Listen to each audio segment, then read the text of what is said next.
సూర్య గారు నమస్తే. నమస్కారం సార్. బాగున్నారా? బాగున్నాను sir. Welcome to signature studios. Thank you sir. Suryabhai అనే వ్యక్తి లాస్ట్ టైం సురేష్ కుమార్ గా పిలువబడిన రోజు ఏది మీకు గుర్తుందా? 20 సంవత్సరాల కింద 20 సంవత్సరాల కింద. 20 సంవత్సరాల కింద ఓకే. సురేష్ కుమార్ అని. దాని తర్వాత ఆఫ్టర్ 20 years తర్వాత ఇప్పుడు మీడియాస్ లో సురేష్ కుమార్ అలియాస్ సూర్యాభాయ్. ఓకే. ఎవరు పిలిచారు లాస్ట్ గా మిమ్మల్ని? అట్లా మా ఇంట్లో వాళ్ళే పిలిచారు. ఇంట్లో వాళ్ళే పిలిచారు. Okay. Okay. So Suresh Kumar గారి బ్యాక్గ్రౌండ్ చెప్పగలుగుతారా? అంటే చిన్నప్పుడు మీరు ఎక్కడ పుట్టారు, ఎక్కడ ఎదిగారు, ఏం చదువుకున్నారు, మీ చైల్డ్హుడ్ గురించి ఒకసారి మాతో షేర్ చేసుకోండి. మా అమ్మ మా నాన్న ఒక రైతులు, వీళ్ళు కూలీ పని చేసుకునేటప్పుడు కొన్ని సంవత్సరాలు 50 years కింద 50 సంవత్సరాల క్రితం వాళ్ళు మ్యారేజ్ అవ్వగానే హైదరాబాద్ వచ్చేసారు. 50-60 సంవత్సరాల కింద. ఓకే. ఓల్డ్ సిటీలో ఉన్నారు, జేగూడ అనే ప్రాంతంలో. నేను అక్కడే పుట్టా. నేను కావచ్చు, మా చెల్లె, మా అక్క జేగూడలోనే పుట్టినా. నేను అక్కడే గవర్నమెంట్ స్కూల్లోనే చదువుకున్నా. అంటే నా కాలేజ్ కూడా ఇక్కడే లోకల్గానే అయింది. మొత్తం అంతా ప్రాపర్ అంతా జియగూడ. ఓకే. సో చిన్నప్పుడు మీరు ఎలా ఉండేవాళ్ళు? అంటే మీ మెంటాలిటీ ఎలా ఉండేది? మీ పేరెంట్స్ అంటే ఒక ఇది ఉంటుంది కదా, ప్రతి ఒక్కరికి ఒక మెంటాలిటీ ఉంటుంది. ఇవాళ అంటే మీరు మంచి అగ్రెసివ్, డేరింగ్ అండ్ డాషింగ్ ఇది ఉన్నారు కదా, చైల్డ్హుడ్ లో కూడా మీరు ఇట్లానే ఉండేటోళ్ళ? మీ మెంటాలిటీ ఎలా ఉండేది? ఎవరన్నా నువ్వు ఇది చేయలేవు అని రెచ్చగొడితే అది చేసి చూపించే రకం మంచి వరకు. నువ్వు దీన్ని అచీవ్ అవ్వలేవు అంటే కంపల్సరీ. నేను స్కూల్లో చదువుకునే రోజుల్లో స్లిప్ టెస్ట్లు అలాంటివి ఉండేవి, అసైన్మెంట్ స్లిప్ టెస్ట్లు ఉండేటివి. 25 marks పేపర్, 24 మార్కులు వచ్చినా సరే. అండ్ ఇంకో విషయం, ఆ 24 మార్కులు కూడా నేను కాపీ కొట్టి రాసిన. ఓకే. ప్రతి ఒక్కటి కూడా నేను కాపీ కొట్టే రాసి, అంటే ఐ మీన్ చదువు రాదని కాదు, ఉన్నది పట్టుదల. కాపీ 24 మార్కులు 25కి 25 రావాలి. ఒక్క మార్క్ ఎందుకు తక్కువ వచ్చింది టీచర్ అని చెప్పి మా టీచర్తోనే గొడవ పెట్టుకున్న సందర్భాలు ఉన్నాయి. ఎవరన్నా నువ్వు చేయలేవు అంటే పట్టుదలతో, కృషితో సాధించాలా, ఎట్లన్నా సరే దాన్ని చెయ్యాలా అనే వ్యక్తిత్వం. అలా అని చెప్పి మందిని ముంచాలని కానీ, ఒకరిని మోసం చేయాలని కానీ, ఒకరి ఫ్యామిలీలో ఏలు పెట్టాలని కానీ ఇలాంటి అలవాట్లు మా తల్లిదండ్రి నేర్పేలే, నేను నేర్చుకోలే. ఏదైనా సరే నేను సాధించాలి, 10 మందికి నేను సాధించి 10 మందికి హెల్ప్ చేయాలి. ఓకే. సో చైల్డ్హుడ్ లో మీ పేరెంట్స్ అంటే ప్యాంపర్ చైల్డ్ అంటారు, తెలుసు కదా, గారాలు పట్టి అంటారు కదా. సో మీ రిలేషన్ ఎట్లుండేది? మీ పేరెంట్స్ మిమ్మల్ని అలా చూసుకునే వాళ్ళ, లేదా కొద్దిగా స్ట్రిక్ట్గా ఉండేవాళ్ళ? చాలా బాగా చూసుకునేటోళ్ళన్న. అండ్ ఇంకోటి ఏంటంటే, అబద్ధం చెప్తే మాత్రం మా ఇంట్లో ఊరుకునేటోళ్ళు కాదు. నేను అబద్ధం చెప్పినా అని చెప్పి మా అమ్మ గరిట తీసుకొని ఇక్కడ కాల్చింది. మా అమ్మ చనిపోయింది కానీ మా అమ్మ పెట్టిన గాయం మాత్రం ఇక్కడే ఉంది. అండ్ అబద్ధం చెప్పినా అని చెప్పి మా అమ్మ చనిపోయింది కానీ మా అమ్మ పెట్టిన గాయం ఇక్కడ ఉంటుంది, ఇక్కడ అంటే కొట్టింది. అబద్ధాలకు కానీ అండ్ ఎటువంటి చెడు దానిలకు కానీ మా ఇంట్లో అయితే అసలు స్థానం లేదు. ఒక ఫర్ ఎగ్జాంపుల్, ఒక రోజు మా ఫ్రెండ్ నాకు, నేను స్కూల్లో చదివే రోజుల్లో వానికి దొరికింది 500 దొరికితే ఆయనకి 100 రూపాయల నోట్ నాకు తీసుకొచ్చి ఇచ్చాడు అనమాట. నేనేం చేస్తున్నా అంటే దాన్ని తీసుకెళ్లి ఖర్చు చేసుకుంటూ నేను తింటూ ఉన్నా. అయితే వాళ్ళకి మా ఇంట్లో మా అమ్మకి డౌట్ వచ్చింది, 100 రూపాయలు నీకు పైసలు ఎక్కడి నుంచి వచ్చినాయి, నువ్వు ఎట్లా, సరే మేము ఇచ్చినా కూడా ఎంత ఇస్తాం నీకు, చారనా ఆటనా రూపాయి ఇస్తాం, అలాంటిది నువ్వు ఏమంటే అవి నువ్వు తెచ్చుకొని తింటున్నావు, నీకు పైసలు ఎక్కడి నుంచి వచ్చినాయని చెప్పి చాలా పెద్ద అది ఇష్యూ అయిందనమాట. 10 రూపాయలు సంపాదించినా సరే నీకు నా సంపాదన ఎలా వచ్చిందో మా ఇంట్లో చెప్పాలి, అంత స్ట్రిక్ట్ అనమాట మా ఇంట్లో వాళ్ళు.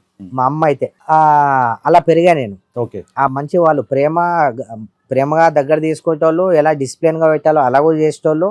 అన్నిటికన్నీ నాకు పర్ఫెక్ట్గా నా తల్లిదండ్రులు చేసిర్రు.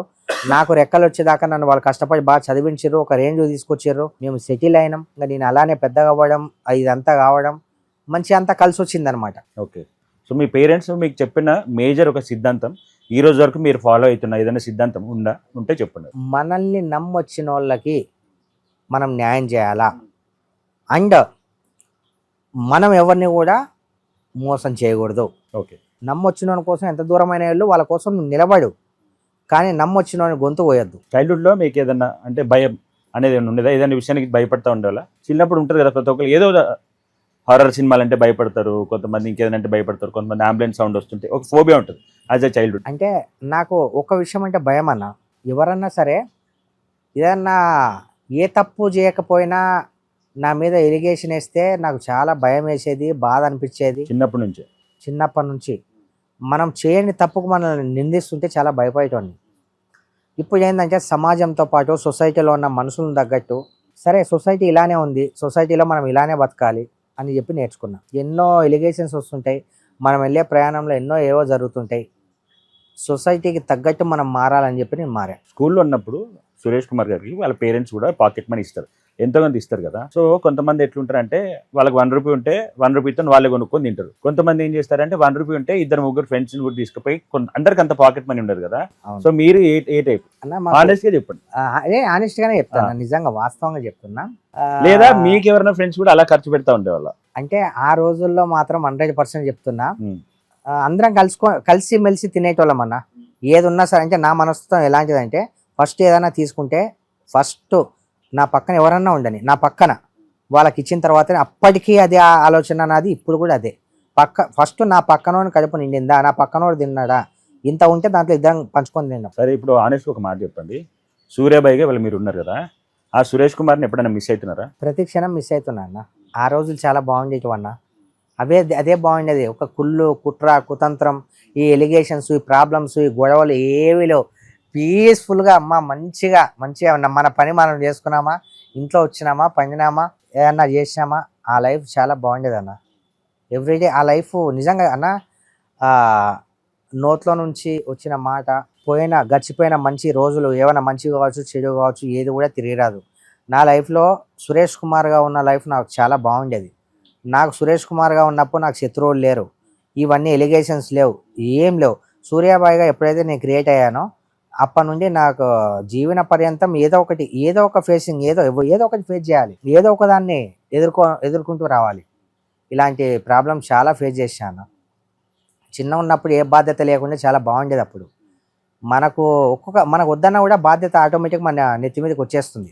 అవి ఏగుతూనే పోతున్నా, ఒంటరిగానే పోరాటం చేస్తున్నా, ఒంటరిగానే ఉంటున్నా. నాకు ఎక్కువ శాతం అన్న ఒక చిన్న విషయం, ఒక చిన్న గొడవ అయింది అనుకుందాం. మా ఫ్రెండ్ది ఒక చిన్న గొడవ అయింది, వాళ్ళు వచ్చి కొట్టిర్రు మా ఫ్రెండ్ని. ఎప్పుడు స్కూలింగ్ లోనా? కాలేజ్ కొట్టిర్రు. వాడు వచ్చేసి మనం అందరం వెళ్ళాలా, వాడిని ఇట్లా చేయాలా, అది చేయాలా, ఇది చేయాలా అని చెప్పి బాగా మాకు వచ్చి ఏడ్చి అది చెప్తే నేను ఒక్కటే చెప్పడానికి, ఈ రోజు నీకు సపోర్ట్గా మేము 5 మంది ఉన్నాం, వస్తాము, కొట్లాడతాం. మీకు సపోర్ట్గా మేము ఎప్పుడూ ఉండం. రేపొద్దున నువ్వు ఒక్కడివే వెళ్తుంటావు, అప్పుడు నీ పరిస్థితి ఏంది అని అడిగా. అప్పటిదప్పుడు చూద్దాం కాదు, అలాంటి పరిస్థితి ఎదురవుతుంది. ఈ రోజు నువ్వు 5 మందిని తీసుకెళ్ళి నువ్వు కొడుతున్నావు అంటే వాడు కూడా కంపల్సరీ ఏదో చేస్తాడు. అందుకే ఇప్పటి నుంచే నువ్వు ఒంటరిగా పోరాటం చేసి నేర్చుకో. పెన్ను మంచి చదువుకో, ఎందుకంటే చాలా దానికి సమాధానం పెన్ను ఒక్కటే చెప్పగలదు, మన బ్రెయిన్. ఎందుకంటే ఆనెస్ట్గా ఆలోచించు, థింక్ బిగ్, చాలా పెద్దగా ఆలోచించు. చిన్నగా ఆలోచించి స్లిప్ అయిపోయి కొట్టాము అనేది కాకుండా దాన్ని కాన్సిక్వెన్సెస్ కూడా ఆలోచించు.